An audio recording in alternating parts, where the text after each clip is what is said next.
Se ne tek zgjerojmë zinxhirin e vlerës, automatikisht krijojmë vende më të reja pune dhe po aq kemi edhe një mundësi për të kthyer në Shqipëri. Vende të reja pune për filipinezët, të cilët po bëhen komunitet në Shqipëri.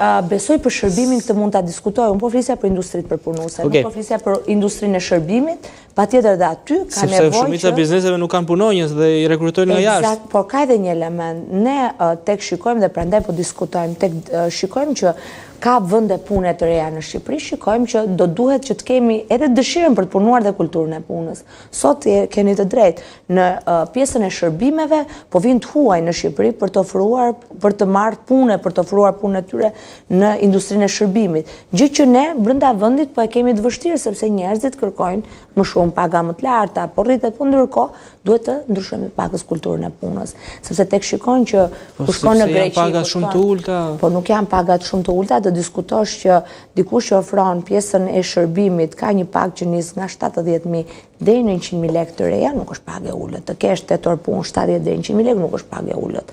Është pagë relativisht e mirë, a duhet më mirë? Patjetër që po.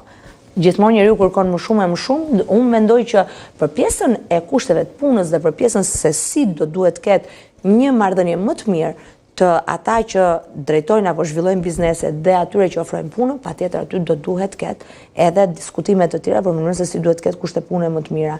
Ndërkohë në anën tjetër mendoj një gjë. Ne sot në pjesën se si performon ekonomia shqiptare jemi në kushte shumë herë më të mira. Shumë herë më të mira. Kemi një borxh publik i cili është në 55%, kemi një rritje ekonomike që është mbi 4%, kemi një pjesë të deficitit. Po sa reflektohet gjithë kjo rritje e madhe në xhepat e qytetarëve? Absolutisht. Te kemi trefishimin e të ardhurave për frymë, kjo tregon që jemi duke ecur shumë mirë. Te kemi rritje të pagës minimale, te kemi rritje të pagës mesatare që ka kaluar dhe rritje të çmimeve. Patjetër dhe këto, po sado që të jetë rritje e çmimeve, duke patur një rritje të pagës që është 2.5 herë pagës mesatare apo të pagës minimale. Rritjen e çmimeve kaq vrullshëm. Çështja e rritjeve të çmimeve ka edhe një element. Për shembull nuk gjen dot një artikull në Shqipëri që është më i lirë se në Kosovë. Po, ka një element tek rritja e çmimeve ne duhet të mbajmë parasysh dhe faktin edhe të pandemisë se si ndikoi në ndryshimin e marrëdhënieve tregtare në botë.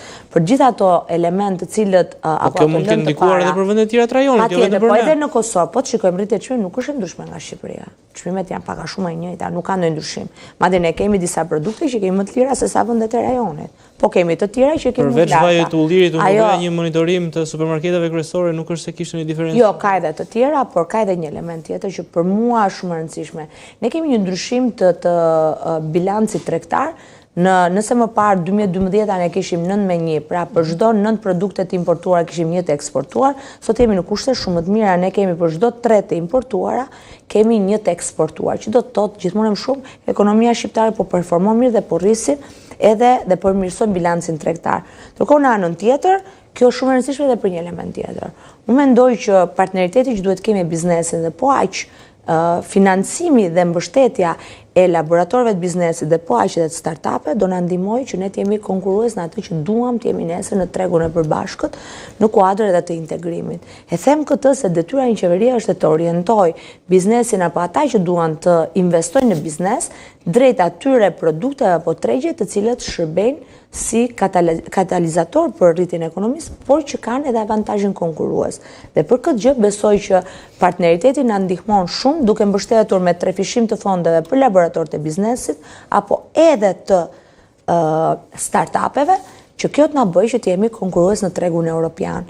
Dhe për këtë gjë besoj që ne jemi në rrugën e duhur, por edhe duke patur certifikimin nga Bashkimi Evropian të gjitha arritjeve që kemi deri më sot, kjo na ndihmon që të marrim dhe atë mbështetje nëpërmjet fondeve apo granteve nga Bashkimi Evropian që ndihmojnë ekonominë shqiptare dhe në fund të ditës. Ti marrim edhe ti menaxhojmë mirë, se nëse i menaxhojmë siç menaxhuan ato të pardit, patjetër të menaxhojmë mirë dhe unë besoj që shkuan dhe bllokuan dhe ende nuk janë vendosur para drejtësisë personat përkatës që bën ato akte korruptive. Unë mendoj që edhe pjesa e një nga kryereformave që është reforma në drejtësi, për të patur një drejtësi të pakapur, një drejtësi që të jetë supozohet ta kemi funksionale, jo supozohet ta kemi. Ne kemi punuar shumë fort për ta patur një drejtësi të cilat jetë. Po ne duhet ta parandalojmë, kemi institucione, një sër institucionesh që duhet ta parandalojmë përpara se të shkojmë tek SPAK-u. Duhet kemi patjetër, duhet kemi edhe një mbështetje të vazhdueshme për institucionet e reja të drejtësisë, siç e kemi patur e vazhdojmë ta kemi, por ndërkohë në anën tjetër edhe një bashkëpunim me të gjitha institucionet e tjera parandaluese, si kundër ju e thatë, për të mos vajtur deri tek institucionet ndëshkuese.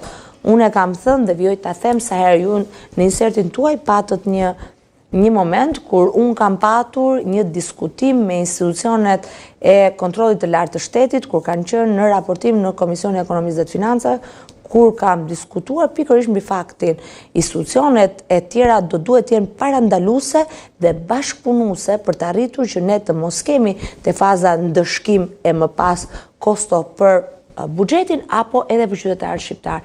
Kjo do duhet të jetë pikërisht, ne do të jemi në një tjetër nivel dhe shkallë të bashkëpunimit me institucionet, qoftë institucionet që raportojnë në parlament, qoftë parlamenti me institucionet e tjera, që në fund ne mos jemi tek ndëshkimi, po të jemi te parandalimi dhe tek mirë funksionimi i institucioneve dhe shpenzimet në mënyrë sa më eficiente dhe transparente, shpenzimet publike. Ku ndodh korrupsioni, zonja Gjylameti? Ju keni, le të themi, një ekspertizë të qartë të pikpamjeve ekonomike dhe në çfarë elementesh, kush e bën korrupsion në Shqipëri? Unë nuk besoj se korrupsioni bëhet nga institucion apo nga një tjetër dhe nuk besoj kurse që korrupsioni ka ngjyra, as ka shtetësi. Korrupsioni është një plagë dhe është një fenomen i cili ndodh kudo në të gjithë vendet e botës, nuk ndodh vetëm në Shqipëri. Ajo që ka ndorë një... Po, kur bëhet elitar pastaj, nuk mendoj se është vetëm kapilar, që janë vetëm individ sporadik. Një forcë politike apo një qeveri është që ta luftoj korrupsionin.